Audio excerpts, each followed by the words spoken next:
Hi everybody, welcome to History Doodles. Today we're going to be talking about Rome and Carthage in one of the most famous series of wars in all of ancient history, and that was the Punic Wars. Without further ado, let's get into it.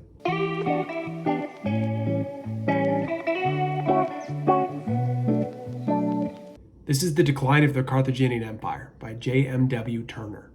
It's foreshadowing how this great ancient city, Carthage, is going to be soon completely wiped away, never to return to its former glory. In 146 BC, Carthage would be annihilated by the Romans, and today we're going to explore some of the stories and art surrounding what happened. Turner painted a companion piece to this one called Dido Building Carthage, which shows the same view of this ancient city around the time of its founding. Now, its founders were settlers from ancient Phoenicia, who came to North Africa around the 9th century BC and wanted to cultivate this fertile piece of land where modern-day Tunisia is. The Carthaginians would develop their own identity and their own distinct culture, and they would become the dominant naval power of their day. Their navy allowed them to sail across North Africa and Spain and Sicily and build outposts that had tremendous opportunities for trading and wealth and getting rich. And then, in the 3rd century BC, an upstart in the Italian peninsula would clash with the Carthaginians. This was the Romans. Now, at the time, the Romans were a republic, and they had a powerful land army. The defining feature of this early Roman army was their ability to field massive amounts of men and sustain their military effort even in the face of catastrophic defeats. They were famous for only accepting total submission from their opponents, and they were willing to throw a surprising number of human lives at a problem to achieve that. Now, the first war between these two, the First Punic War, was fought between 264 and 241 BC, and it was a long slog that would only really end when Rome could field a navy that could challenge Carthage. The war was largely a stalemate, and it dragged on until a treaty was signed that gave the Romans the possession of Sicily.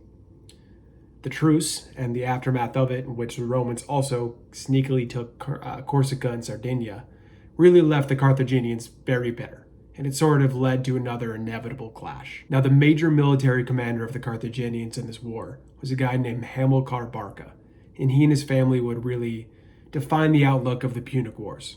Hamilcar, at the end of the First Punic War, as you can imagine, was very disgruntled with the Romans. So much so, in fact, that he made it a point of emphasis for his parenting to try to raise his sons to hate the Romans as much as he did. Now, a few decades later, Hamilcar would die fighting in Spain to expand the empire of the Carthaginians.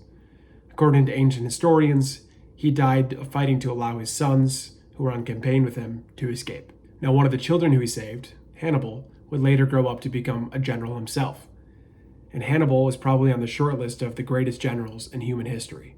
Hannibal would kick off the Second Punic War in 218 BC with an attack on the Romans in Spain. And then with his men and a few African war elephants, he would complete a feat which was thought to be impossible. And that was crossing the Alps, which were a series of high-altitude, narrow, frozen passes, with his army. His army was harassed by native tribes along the way, and he lost thousands of men in this legendary journey. But when he did make it into northern Italy, it caught the Romans off guard, and it gave Hannibal free range to do what he wanted to do with his large army in the Roman homeland. Hannibal's plan was to enter into Italy and then get the Italian allies and the Gauls to join his side so that they could work together to take down the Romans and force them to terms. The Romans amassed huge armies to stop Hannibal at the Trebia River and then Lake Trasimene, and these face-offs would lead to a massive amount of Roman soldiers being slaughtered. And then the Romans doubled down and brought in multiple legions, led by both consuls, to make a stand at the village of Cannae. This battle turned out to be one of, if not the most bloody day in Roman history.